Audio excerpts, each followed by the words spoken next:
వరంగల్ ఎనుమామల వ్యవసాయ మార్కెట్ యార్డులో పత్తి రైతులు ఆందోళనకు దిగారు. కాటన్ కార్పొరేషన్ ఆఫ్ ఇండియా తీరుపై రైతులు ఆగ్రహం వ్యక్తం చేశారు. వ్యవసాయ మార్కెట్ ప్రధాన గేటును మూసేసి ఎనుమామల కాకిబుగ్గ ప్రధాన రహదారిపై బైఠాయించారు. దీంతో కిలోమీటర్ల మేర పత్తి వాహనాలు నిలిచిపోయాయి. ఆందోళనకారులతో చర్చించేందుకు వచ్చిన డీఎస్పీ సురేంద్రనాథ్ను రైతులు అడ్డుకున్నారు. రైతుల సమస్యలను పరిష్కరిస్తామని డీఎస్పీ హామీ ఇవ్వడంతో మార్కెట్ గేటు తెరిచారు. డీఎస్పీ చెప్పినట్లుగా మార్కెట్లో తూకాలు ప్రారంభం కాకపోవడంతో రైతులు మళ్లీ ఆందోళనకు దిగారు.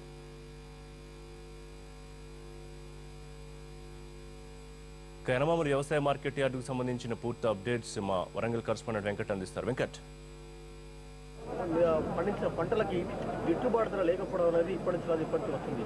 ప్రస్తుతం వరంగల్ వ్యవసాయ మార్కెట్లో పత్తి కొనుగోలు జరగడం లేదు. దాదాపు 3 రోజుల నుంచి ఎక్కడి కొనుగోలు అక్కడ నిలిచిపోయాయి. రైతులు పెద్ద ఎత్తున ఆందోళన వ్యక్తం చేస్తున్న పరిస్థితి. దాదాపు 2000కు పైగా వాహనాలు నిన్న నుంచి ఇక్కడే నిలిచిపోయాయి. నిన్న జరిగింది ఆందోళన. ఈ రోజు కూడా ఈ ఆందోళన కొనసాగుతూనే ఉంది. ఇవాళ రాజకీయ పార్టీల నేతలు పెద్ద సంఖ్యలో వచ్చి ఆయా రైతుల ఆందోళనకి మద్దతు తెలిపే ప్రస్తుతం చూస్తున్నాం. వరంగల్ వ్యవసాయ మార్కెట్ వద్ద పెద్ద ఎత్తున రైతులు బైఠాయించారు. రైతులు బైఠాయించి కూడా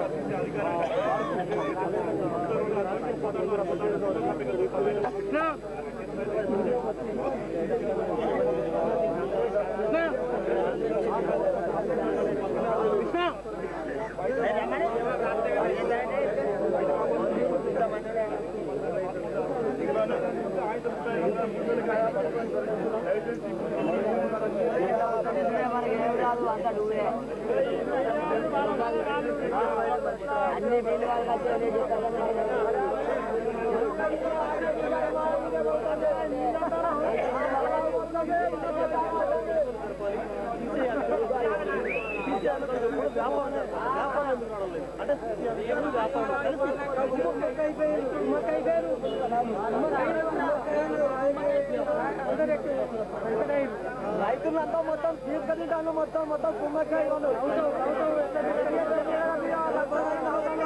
ఒకటే అయిపోయింది. కుమ్మకాయలు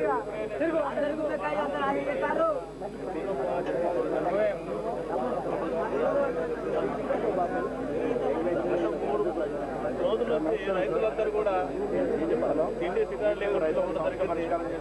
దేశంలో అందరూ కూడా ఏమంటారు, అన్ని రాజకీయ రైతులే దేశాన్ని వెన్నెముకలు. ఆ వెన్నెముక నడువికి నాకు ఇంకేం చేస్తాం. పంటకు గిట్టుబాటు ధర లేదని ఆవేదన చెందుతున్న తరుణంలో 3 రోజుల సంది మార్కెట్ సంబంధించిన అధికారులు కానీ, జిల్లా సంబంధించిన అధికారులు కానీ, ఈ జిల్లాలో ప్రజలతో కూడా ప్రజాప్రతినిధులు ఎవరు రాకపోవడం చాలా దురదృష్టకరమైన విషయం. అధికారులు రావడం లేదు, అదేవిధంగా వ్యాపారులు కూడా రావట్లేదు. అంటే ఇద్దరు కుమ్మక్కైన వాదన చేస్తుంది. ఎవరు కుమ్మక్కైనా ప్రభుత్వ యంత్రాంగం కుమ్మక్కైనట్టు అది పడిస్తే వాళ్ళు కుమ్మక్కైతే కావచ్చు, మాకు సంబంధం లేదు. రైతుకి ఎవరు ఏ సంబంధం? వాళ్ళు పండించిన పంట కొనుగోలు చేసినప్పుడే వాళ్ళ సంబంధం. అది రైతు కుమ్మక్కైనా రైతు పండించిన పంట కొనకపోతే ఇంకెవరు కొంటారు? తీసేయకపోతే ప్రభుత్వం జిల్లా యంత్రాంగం వేరే ప్రత్యేకంగా ఆలోచించాలి.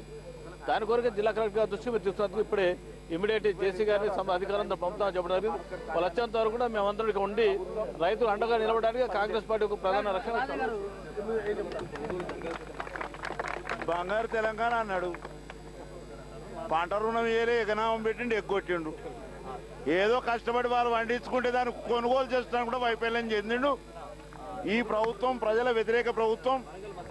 గత 3 రోజుల నుంచి రైతులు నానా ఇబ్బందులు పడతా ఉంటే నిమ్మకు నీరెత్తినట్టు జిల్లా యంత్రాంగానికి తెలియదా? ఈ రోజు రివ్యూ చేస్తాడట చల్లగా ఏసీ నీడలా ఉప ముఖ్యమంత్రి, ఆయనకు తెలుస్తలేదా? వెంటనే కొనుగోలు చేయాలి. అప్పటిదాకా ఈడికెళ్ళకి అది లేదు కొడక ఏమనుకుంటానో మెడలు వంచుతాం, వసూలు చేస్తాం. నిన్న లేదు, మొన్న లేదు, ఇవాళ 3 రోజులుగా కొనుగోలు బంద్ అయిపోయాయి. ఈ యొక్క రాష్ట్ర ప్రభుత్వము పుగులకు పాలన అన్నట్టు ఏకంగా సెక్రటరియట్ ని ఎర్రగడ్డ హాస్పిటల్ మారుస్తుంది. కేసీఆర్ గారిని వారి యొక్క మంత్రివర్గాన్ని ఎర్రగడ్డకు షిఫ్ట్ చేస్తే బాగుంటుంది మా యొక్క ఇది. ఎందుకంటే ఇంతమంది రైతులు తిండి తిప్పలు లేకుండా, స్నానాలు లేకుండా వచ్చి ఇంత బాధపరిస్తుంటే కూడా కనీసం ఇక్కడికి వచ్చిన నాయకులు లేడు, నా అధికారులు లేరు. ప్రభాకర్ గారు మీరేం చెప్తారు?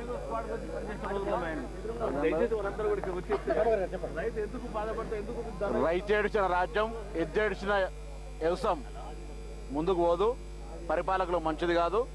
రైతులు ధర్నా చేస్తారు, రివ్యూలు బంద్ చేసుకొని వచ్చి వాళ్ళకి న్యాయం చేయమని చెప్పి కోరుతా ఉన్నాం. 3 రోజులు జరుగుతుందట. 3 రోజులు జరుగుతుంటే గుడ్డి ప్రభుత్వం కాదు కదా, వ్యవస్థ కనబడుతుండాలి కదా, ఎందుకు ప్రొక్యూర్మెంట్ ఆపేసినారు? ఒకవేళ సిసిఐ ప్రొక్యూర్మెంట్ చేయకపోతే జిల్లా యంత్రాంగం తెలంగాణ ప్రభుత్వం చేయాలి. కాబట్టి ఆ యొక్క కార్యక్రమం గురించి వచ్చిన నో పాలిటిక్స్, రైతులకు న్యాయం చేయాలని మేము డిమాండ్ చేస్తా ఉన్నాం. ఇది కాంగ్రెస్ నేతలు ఈ ఉదయం బీజేపీ నేతలు వచ్చి పెద్ద ఎత్తున ఆందోళన చేశారు. వారిని పోలీసులు అడ్డుకొని అరెస్ట్ చేయడం జరిగింది. మరోపక్క రైతులను చూస్తే చాలా అధ్వాన పరిస్థితులు ఇక్కడ నెలకొన్నాయి. ఎందుకంటే 3 రోజులుగా కనీసం తిండి లేక, తిక్కన లేక, స్నానం లేక 3 రోజులుగా రైతులు ఇక్కడే పడిగాపులు కాస్తున్న పరిస్థితి. వారి కొనుగోలను, వారి ఉత్పత్తులను ఎవరు కొనుగోలు చేసే పరిస్థితి లేదు. వాస్తవానికి జ్వరాలు వచ్చి, పత్తి బత్తలు వచ్చి, దోమలు కొట్టి, డెంగు దోమ వస్తే కుడితే గ్లూకోజ్లు ఎత్తున్నాయి. మామూలు ఆదుకునే ఆదోడలేదు. ఒక్క రాజకీయ నాయకులు కానీ ఎవరు కానీ ఇంతవరకు రాలే. మా పోలీసు వాళ్ళు ధర్నా చేద్దామని పోతే వాళ్ళు గల్లా కట్టకుంటారు. సీసీఆర్లు 12 గంటలకు ఉంటారు, 12 గంటలకు ఏది లేదు. కాంటాలు కావాలి రేపటికి 5 రోజులు అవుతుంది. మేము ఇక్కడ దోమలు కంప్లీట్ మొత్తం 10,000 బస్తాలు లేవన్న మార్కెట్లో. ఒక అర్ధ గంటలో 10 మిల్లులలో ఒక మనిషికి ఒక 1000 అప్పయినా కూడా ఒక అర్ధ గంటలో అయిపోతుంది ప్రాబ్లం మొత్తం. వాస్తవానికి వ్యాపారులు లేదా సీసీ అధికారులు ఏదో ఎవరొకరు కొనుగోలు చేయాలి, లేక రాష్ట్ర ప్రభుత్వం దిగివచ్చి కొనుగోలు చేయాల్సిన అవసరం ఉంది. ఎందుకంటే 3 రోజులుగా ఇక్కడ కొనుగోలు లేవు. రేపు ఆదివారం అంటే 4 రోజులు, మళ్ళీ సోమవారం వచ్చేసరికి మరొక 10,000 నుంచి 20,000 బస్తాలు అదనంగా మార్కెట్కు చేరుకునే అవకాశం ఉన్నది. ఇప్పటికే మనం చూస్తున్నాం, దాదాపు 2 నుంచి 2,500 లారీలతో మార్కెట్ అంతా నిండి ఉంది. ఇక్కడి బస్తాలు అక్కడ నిలిచిపోయాయి, ఇక్కడి కొనుగోలు అక్కడ నిలిచిపోయాయి. రేపు ఆదివారం 4వ రోజు అవుతుండడంతో ఇంకా మరింత కమోడిటీస్ ఉత్పత్తులు పెరిగే అవకాశం ఉంది. అందుకని కొనుగోలు ప్రారంభించాలని పెద్ద ఎత్తున రైతులు డిమాండ్ చేస్తున్నారు. సంఘాల తరఫున ఆయా రాజకీయ పార్టీలు కూడా డిమాండ్ చేస్తున్నాయి. ఇది ఇక్కడ తాజా పరిస్థితి. Over to Hyderabad studio. Right, thank you Venkat.